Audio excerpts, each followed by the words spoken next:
Hello students, कैसे हैं आप लोग। आई होप आप सब बढ़िया होंगे। मैं हूं वैभव दुबे और यह है आपका प्यारा सा चैनल एमपी सेंटर। स्टूडेंट्स, आज की इस वीडियो में हम लोग दो इम्पॉर्टेंट टॉपिक को पढ़ने वाले हैं। थंबनेल देख करके आप जान चुके होंगे कि वे दो इम्पॉर्टेंट टॉपिक कौन हैं। पहला जो टॉपिक है वह है परिक्रमण करने वाले इलेक्ट्रॉनों का चुंबकीय द्विध्रुव आघूर्ण कितना होता है। ठीक है ना, यानी कि जो इलेक्ट्रॉन परमाणु के चारों ओर परिक्रमण करते हैं उनका चुंबकीय द्विध्रुव आघूर्ण कितना होता है। चुंबकीय द्विध्रुव आघूर्ण के बारे में हमने फुल डिटेल में जाना है, किसे कहते हैं, इसका मान कितना होता है, ये सब चीजें हमने पढ़ लिया है। उसके बाद जो दूसरा बहुत ही एग्जाम के अकॉर्डिंग इंपॉर्टेंट टॉपिक है वह है चुंबकीय द्विध्रुव की, जो कि एक समान चुंबकीय क्षेत्र में रखा हुआ है स्थितिज ऊर्जा। ठीक है ना, वो बहुत ही मजेदार टॉपिक है, उसे आप बहुत ही अच्छे से समझिएगा। उसमें जितने भी डाउट्स होंगे सभी डाउट्स को हम आज क्लियर करेंगे और वो एग्जाम में आने वाला है इस बार। ठीक है ना, तो ये इंपॉर्टेंट वीडियो है, आपका 4 नंबर तो फिक्स है। इस वीडियो को लास्ट तक देखिए, 4 नंबर लेकर के जाइए। चलिए देखते हैं सबसे पहले परिक्रमण करने वाले इलेक्ट्रॉनों का चुंबकीय द्विध्रुव आघूर्ण। सपोज करते ये न्यूक्लियस है, ये क्या है, न्यूक्लियस है, नाभिक है। इस नाभिक के चारों ओर इलेक्ट्रॉन क्या होते हैं, चक्कर लगाते हैं। ठीक है ना, सपोज करते इस नाभिक की जो त्रिज्या है वो कितना है, आर है। हमने क्या कहा, ये न्यूक्लियस है, न्यूक्लियस के चारों ओर इलेक्ट्रॉन चारों ओर क्या करते हैं, चक्कर लगाते हैं। जो इलेक्ट्रॉन यहाँ पे है सपोज करते हैं उसका वेग कितना है, भी है, यानी ये इलेक्ट्रॉन भी वेग से इस नाभिक के चारों ओर चक्कर लगा रहा है। इसकी त्रिज्या कितनी है, आर है। ठीक है, तब इस इलेक्ट्रॉन पर कितना चुंबकीय द्विध्रुव आघूर्ण कार्य करेगा, इसी के बारे में हमें क्या करना है, निकालना है। तो देखिए सबसे पहले धारा अगर निकालना हो तो कैसे निकालेंगे, धारा का मान कैसे निकालेंगे। अगर हमें धारा निकालना हो तो हम लोग लिखते हैं परिक्रमण करते हुए अच्छे से समझिएगा, करते हुए इलेक्ट्रॉनों के तुल्य धारा,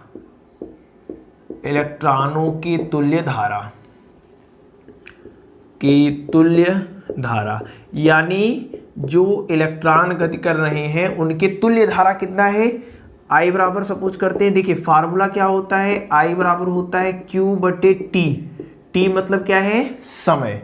ठीक है ना, यहाँ पे Q मतलब आवेश, आवेश हम लोग क्या लेने वाले हैं, E, इलेक्ट्रॉन है तो E लेंगे, बटे T समय। कितना समय लग रहा है, देखिए एक चक्कर पूरा करने में कितना समय लग रहा है, एक चक्कर पूरा करने में जो समय लगेगा वो मान लेते हैं कैपिटल T है। ठीक है ना, ये समझ पाया कैसे हुआ। चलिए साइड में लिख भी लेते हैं कि I बराबर होता है Q/T, इसी फार्मूले से। ठीक है ना, जहां T क्या है, आवर्तकाल है। T क्या है, आवर्तकाल है। ठीक, अब देखिए T आवर्तकाल मतलब समय, समय बराबर क्या होता है, दूरी बटा चाल। समय बराबर क्या होता है, दूरी बटा चाल। तो इलेक्ट्रॉन एक चक्कर पूरा करने में कितना दूरी तय करेगा, इसके परिधि के बराबर। परिधि कितना हो जाएगा, 2πr। परिधि कितना हो जाएगा, 2πr। चाल किस वेग से गति इलेक्ट्रॉन चक्कर लगा रहा है, v वेग से, तो यहाँ पे क्या हो जाएगा, v, यानी t की जगह हम लोग क्या लिख सकते हैं, 2πr/v। यहाँ पे रख दीजिए। तो अतः I = क्या हो जाएगा, धारा का मान क्यों निकालना है, सबसे पहले आप ये बताइए। हमें निकालना है चुंबकीय द्विध्रुव आघूर्ण, और चुंबकीय द्विध्रुव आघूर्ण बराबर होता है I/A। ठीक है, तो यहाँ पे मान रखेंगे, चुंबकीय द्विध्रुव आघूर्ण का मान हमें पता चल जाएगा। तो I बराबर क्या है, E/T।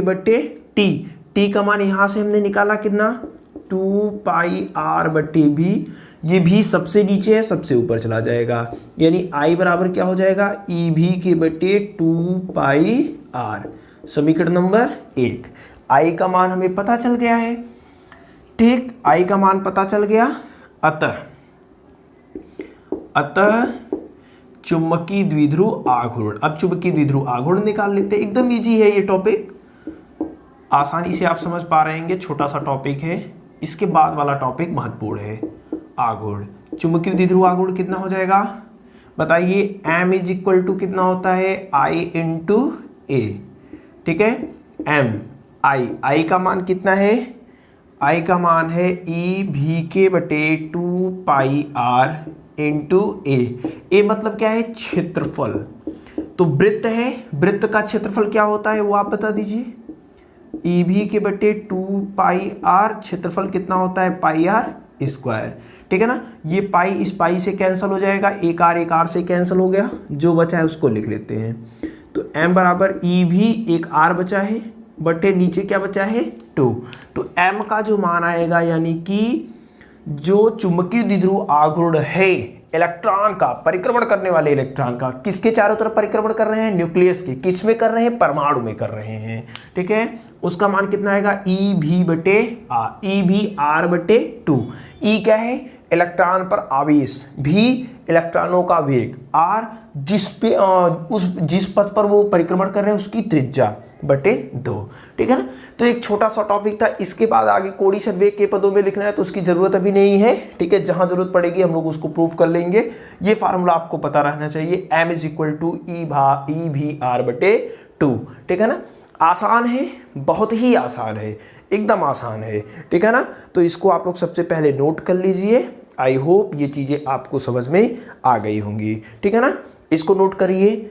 अब इसके आगे एक मोस्ट इंपॉर्टेंट टॉपिक हम लोग पढ़ेंगे, वह टॉपिक है एक समान चुंबकीय क्षेत्र में चुंबकीय द्विध्रुव की स्थितिज ऊर्जा। तो अब आपका जो नेक्स्ट हेडिंग होगा वह यही होने वाला है, क्या, एक समान चुंबकीय क्षेत्र में चुंबकीय द्विध्रुव की स्थितिज ऊर्जा, वैद्युत स्थितिज ऊर्जा। तो हेडिंग लगा दीजिए आप भी। तो ये रहा आपका हेडिंग, हमने लिखा है एक समान चुंबकीय क्षेत्र में चुंबकीय द्विध्रुव की स्थितिज ऊर्जा, potential energy of a magnetic dipole in uniform magnetic field. सबसे पहले इसको 1 बाय 1 करके हम लोग अच्छे से समझेंगे, आप भी समझिए। सबसे पहले वैद्युत स्थितिज ऊर्जा चुंबकीय द्विध्रुव की क्या होती है उसे आप समझ लीजिए। देखिए सपोज करते हैं ये कोई एक समान चुंबकीय क्षेत्र है, ठीक है ना। ये कैसा क्षेत्र है, एक समान चुंबकीय क्षेत्र है बी, ठीक है ना। यहां पे हमने किसी चुंबकीय द्विध्रुव को रख दिया है, और रखा कैसे है, परपेंडिकुलर रखा है, ऐसे लंबवत रखा है, ठीक है ना। इसका ये वाला जो ध्रुव है इसको n बोल दिया, ये वाला जो ध्रुव है उसको s बोल दिया। देखिए जो चुंबकीय द्विध्रुव है वह क्षेत्र के लंबवत है कि नहीं है ना।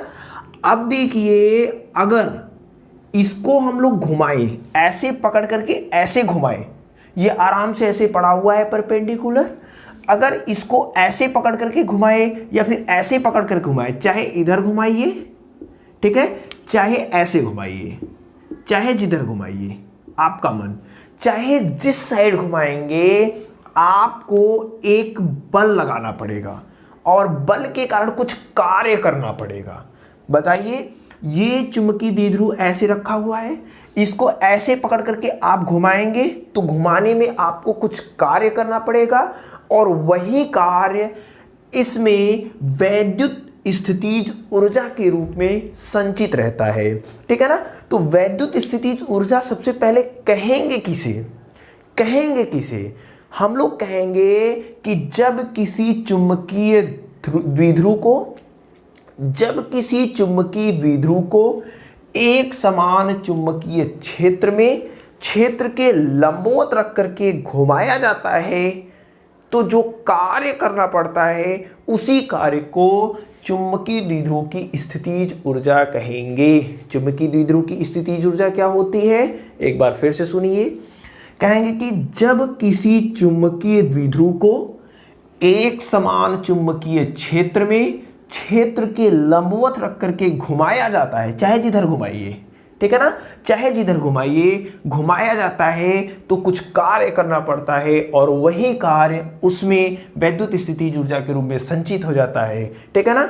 या फिर ऐसे भी कह सकते हैं कि जब किसी चुंबकीय द्विध्रुव को एक समान चुंबकीय क्षेत्र में क्षेत्र के लंबवत रख करके घुमाया जाता है तो होने वाला कार्य या कृत कार्य उसका वैद्युत स्थितिज ऊर्जा कहलाता है। तो वैद्युत स्थितिज ऊर्जा आई होप आप समझ गए होंगे।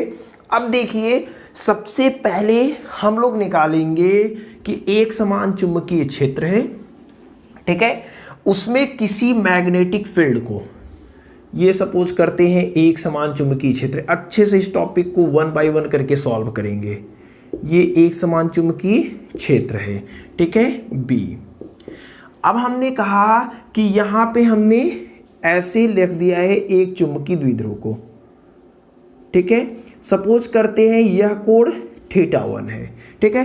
इस चुंबकीय द्विध्रुव का यह जो है N पोल है, यह जो है S पोल है।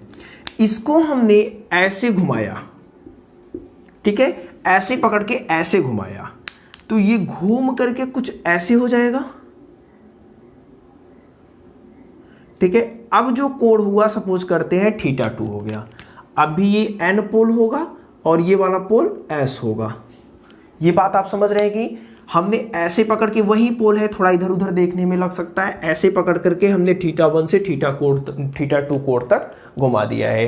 तो θ1 से θ2 कोण तक घुमाने में सबसे पहले कितना कार्य करना पड़ेगा ये हम निकाल लेते हैं। उसके आगे वैद्युत स्थिति ऊर्जा को समझेंगे। सबसे पहले क्या निकालेंगे कि θ1 से θ2 कोण तक अगर घुमाया जाए तब कितना कार्य करना पड़ेगा, ठीक है ना। आप जानते हैं कि इस पर एक द्विध्रुव आघूर्ण कार्य करेगा, ठीक है ना। इस पर, इस चुंबकीय द्विध्रुव पर एक आघूर्ण कार्य करेगा। उस चुंबकीय द्विध्रुव आघूर्ण का मान कितना होगा? चुंबकीय द्विध्रुव पर चुंबकीय द्विध्रुव आघूर्ण का मान कितना होगा बताइए? चुंबकीय द्विध्रुव आघूर्ण अभी इसके जस्ट पहले वाले वीडियो में हमने पढ़ा है। द्विध्रुव आघूर्ण को टाउ से प्रदर्शित करते हैं और टाउ इज इक्वल टू होता है M B sine theta. Theta क्या है? एम और बी के बीच बना कोण। थीटा क्या है? एम और बी के बीच बना कोण। हमें क्या निकालना है? इसी फोर्स को हमें क्या निकालना है? θ1 से θ2 कोण तक घुमाएंगे तो कितना कार्य करना पड़ेगा। तो देखिए, हमें θ1 से θ2 कोण तक घुमाना है। पहले हम लोग क्या करते हैं? बहुत थोड़ा सा घुमाते हैं, अति सूक्ष्म डी थीटा घुमाते हैं। पहले हम लोग क्या करेंगे? अति सूक्ष्म डी थीटा घुमाते हैं। तो कहेंगे कि चुंबकीय द्विध्रुव को, सब टॉपिक अभी आगे पूरी तरह से अच्छे से समझते हैं, ठीक है ना। पहले प्रूफ कर लेते हैं तब आपको ज़्यादा समझ में आएगा। चुंबकीय द्विध्रुव को डी थीटा घुमाने पर या फिर ऐसे अति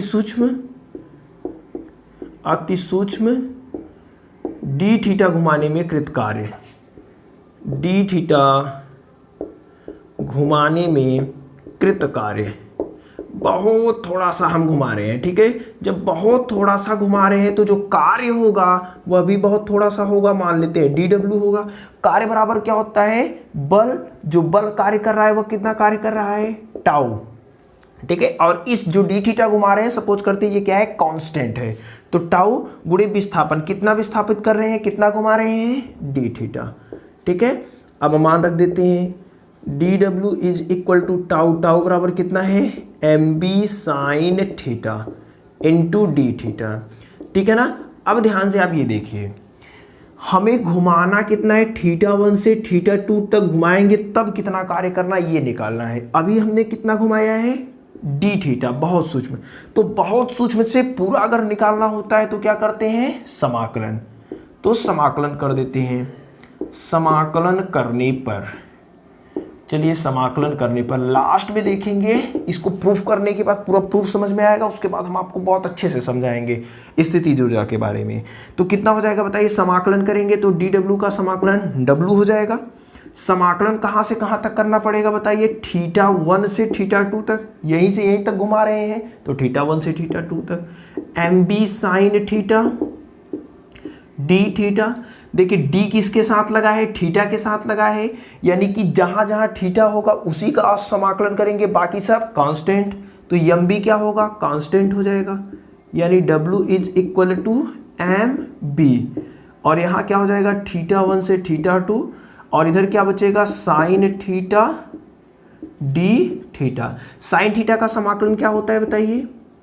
साइन थीटा का समाकलन होता है माइनस कॉस थीटा।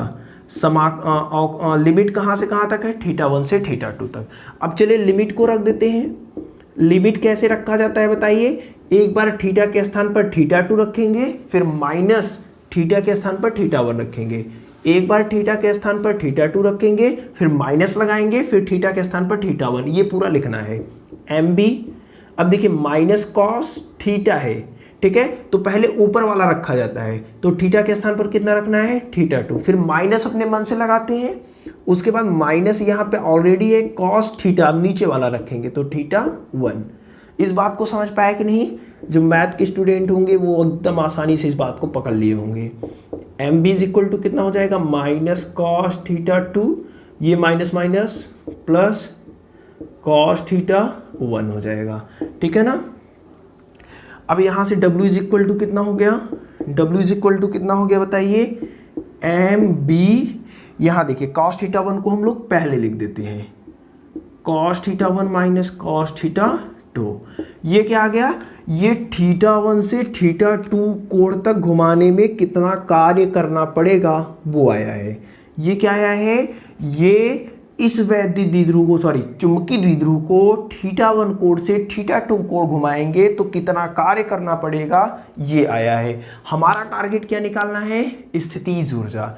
स्थितिज ऊर्जा अभी अभी हमने बताया कि स्थितिज ऊर्जा में जो आपका चुंबकीय द्विध्रुव होता है उसको हम लोग परपेंडिकुलर से घुमाते हैं। लंबवत क्षेत्र के लंबवत रखेंगे, लंबवत रख करके घुमाते हैं। सपोज करते हैं इसको ऐसे घुमाया, ऐसे पकड़ करके ऐसे घुमाया तो ये इतना ऐसे घूम गया, ठीक है। अब ये कोण कितना घूमा, थीटा घुमा है, ठीक है ना। कितना कोण घूमा, पहले ये कैसे था, ऐसे परपेंडिकुलर था। यानी जब बात करेंगे वैद्युत स्थितिज ऊर्जा की, वैद्युत स्थितिज ऊर्जा की जब बात करेंगे वैद्युत स्थितिज ऊर्जा की, तो पहला जो कोण है θ1 वह कितना है, 90 डिग्री। बताइए क्षेत्र के लंबवत रखकर ऐसे परपेंडिकुलर रखे हुए हैं। उसके बाद θ2 कितना घुमाया, बताइए कितना घुमाया, थीटा घुमाया, यानी θ2 का मान कितना हो गया, थीटा। यहाँ पे मान रख देते हैं। अब वैद्युत स्थितिज ऊर्जा आ जाएगा। वैद्युत स्थितिज ऊर्जा कितना होगा, U इज इक्वल टू वैद्युत स्थितिज ऊर्जा U। देखिए अब W किस में बदल जाएगा, U में। θ1 को 90 रख देंगे, θ2 को थीटा रख देंगे, यानी कि लंबवत थीटा। अब जरूरी नहीं कि इधर ही घुमाएं, उधर भी घुमा सकते हैं, कोई भी दिक्कत नहीं है, ठीक है। तो ये W किस में बदल गया, U में, वैद्युत स्थितिज ऊर्जा में। उसके बाद एम बी कॉस θ1 के स्थान पर 90 डिग्री माइनस कॉस θ2 के स्थान पर थीटा। कॉस 90 अंश का मान कितना होता है, कॉस 90 अंश का मान कितना होता है, 0 माइनस कॉस थीटा। ये 0 में घटाएंगे तो इधर देखिए कितना आएगा, इधर आपका U इज इक्वल टू आ जाएगा एम बी और इधर minus cos theta. This implies that U is equal to minus m b cos theta। ये क्या आ गया है, ये आया है वैद्युत स्थितिज ऊर्जा। ये क्या आया है, वैद्युत स्थितिज ऊर्जा। अगर इसको हमें वेक्टर फॉर्म में लिखना हो तो U is equal to minus M dot B, ठीक है ना। एम डॉट बी का मान क्या होगा, एम बी कॉस थीटा। ये वेक्टर फॉर्म में है, ठीक है।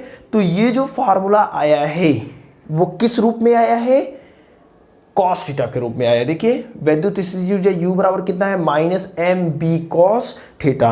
अब ध्यान से एक बात को समझिए, एक बात को हम समझते हैं फिर से। अगर थीटा का मान यहाँ पे ये फिगर आप लोग थोड़ा सा वीडियो को पॉज करके बना लीजिएगा, ठीक है ना। वीडियो को पॉज करके बनाएंगे तो ज़्यादा समझ में आएगा जब बाद में पढ़ेंगे, ठीक है ना। थोड़ा सा वीडियो रिवर्स कीजिएगा, पीछे कीजिएगा, बना लीजिएगा, क्योंकि स्थान नहीं था इसलिए हमने क्या किया है, यहाँ पे फिर से लिखते हैं। देखिए हम क्या कह रहे हैं, ये फार्मूला हमें वैद्युत स्थितिज ऊर्जा का मिला है, U is equal to minus M B cos theta. Note number one में ध्यान से समझिएगा, अगर हम थीटा ले लें 0 डिग्री, थीटा का मान कितना ले लेते हैं, 0 डिग्री, दिस इम्प्लाइज दैट, तब बताइए u बराबर कितना हो जाएगा minus M B cos theta, theta का स्थान 0, cos 0 अंश का मान 1, यानी u बराबर कितना आएगा माइनस यम बी। ठीक है, अभी समझते ले लिए। उसके बाद हम कह रहे हैं दूसरा condition theta is equal to 90 degree अगर ले लें, 90 डिग्री में ले लेते हैं तो u इज इक्वल टू कितना हो जाएगा minus M B cos 90, cos 90 अंश का मान कितना होगा 0, तो 0 का किसी भी संख्या में गुणा करेंगे तो मान कितना आएगा 0, यानी u बराबर कितना हो जाएगा 0। किस कंडीशन में? थीटा बराबर 90 डिग्री में। ठीक है, तीसरी कंडीशन क्या है? तीसरी कंडीशन है थीटा बराबर 180 degree. This implies date u बराबर कितना हो जाएगा माइनस यम बी कॉस 180, और cos 180 इसका मान कितना होता है -1, इस माइनस को वो क्या कर देगा प्लस, यानी u बराबर एम बी। अब बताइए u का मान कब सबसे ज्यादा है? यहाँ पे u का मान सबसे ज्यादा है, यहाँ पे u का मान सबसे ज्यादा है, यहाँ पे u का मान सबसे ज्यादा है। किस कंडीशन में u का मान सबसे ज्यादा है? तो यहाँ u का मान पॉजिटिव है, यानी इस यहाँ पर u का मान सबसे ज्यादा आ रहा है, u मैक्स आ रहा है। यहाँ पे u का मान सबसे कम आ रहा है। ठीक है ना, ये है आपका वैद्युत स्थितिज ऊर्जा। ठीक है, किसका? चुंबकीय द्विध्रुव का। क्या होता है? परपेंडिकुलर ऐसे पकड़ करके घुमाइए। ठीक है ना, परपेंडिकुलर पकड़ करके घुमाएंगे तो कितना, ठीक है ना, कितना घुमा रहे हैं 0 डिग्री। थीटा क्या है? m और b के बीच का कोण।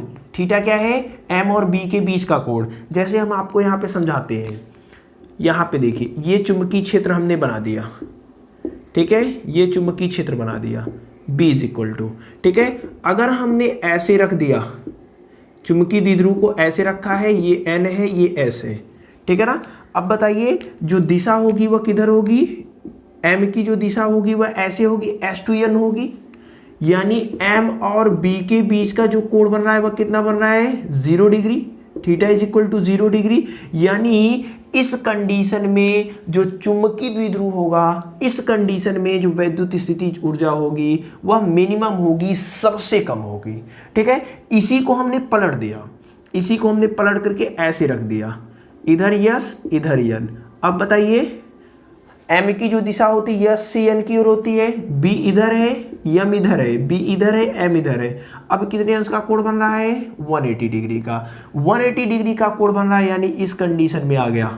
यानी इस अवस्था में जब ऐसे होगा तब द्विध्रुव की स्थितिज ऊर्जा सबसे ज्यादा होगी। लेकिन अगर थीटा बराबर 90 डिग्री है, यानी ऐसे है n यस, अब दिशा कैसे होगी? ऐसे होगी, यानी यहाँ पे थीटा का जो मान है वह कितना है 90 डिग्री, बी और यम के बीच का कोण 90 डिग्री है। इस कंडीशन में आपका जो वैद्युत स्थितिज ऊर्जा होगा उसका मान 0 होगा, और यही कारण है इस कंडीशन में u का मान कितना है 0 है, और यही कारण है कि हम लोग हमेशा परपेंडिकुलर से घुमाते हैं। अब आपके मन में ये दिमाग आया होगा कि हमेशा लंबवत से ही क्यों घुमाते हैं, ऐसे रहेगा घुमाएंगे तब नहीं होगा वैद्युत ऊर्जा। नहीं, यहाँ पे हम परपेंडिकुलर से इसलिए घुमाते हैं क्योंकि इस स्थिति में जो वैद्युत स्थितिज ऊर्जा मिलती है हमें वह 0 मिलती है। अब सपोज करिए हमने इधर घुमाया, ठीक है, इधर यहाँ तक हमने घुमाया, और यहाँ तक घुमाने में हमें 1 जूल कार्य करना पड़ा। तो 1 जूल कार्य करना पड़ा तो हम कहेंगे जो कार्य करना पड़ा, जो कार्य करना पड़ा उसी कार्य को हम दे देंगे वैद्युत स्थितिज ऊर्जा, यानी वैद्युत स्थितिज ऊर्जा का मान कितना हो जाएगा 1 जूल। इधर घुमा देते हैं, इधर घुमाएंगे, सपोज करते हैं 5 जूल काम करना पड़ा, तो जो वैद्युत स्थितिज ऊर्जा हो जाएगी वह 5 जूल हो जाएगी। तो आसानी से कैलकुलेशन यहाँ पे हो सकता है। तो अगर एकदम परपेंडिकुलर रहेगा तो u बराबर 0, परपेंडिकुलर से किधर भी घुमाएंगे, कितना घुमा रहे हैं ये आप पे थीटा डिग्री घुमाएंगे तो ये फार्मूला हमें मिला हुआ है। ठीक है ना, तो ये है आपका एक समान चुंबकीय क्षेत्र में चुंबकीय द्विध्रुव की वैद्युत स्थितिज ऊर्जा। आई होप ये टॉपिक मैं आपको अच्छे से समझा पाया हूँ। कोई भी डाउट है, कोई भी समस्या है तो आप हमें कमेंट कर सकते हैं, या फिर व्हाट्सएप ग्रुप पे भी ज्वाइन हो सकते हैं, वहाँ पे आप अपनी समस्याओं को रख सकते हैं। अगर ये वीडियो आपके लिए हेल्पफुल हो, अगर आपने इस वीडियो से कुछ सीखा हो तो वीडियो को लाइक और शेयर जरूर कर दीजिएगा। आपसे मिलेंगे अगले वीडियो में इसके आगे के टॉपिक के साथ। तब तक बेस्ट ऑफ लक।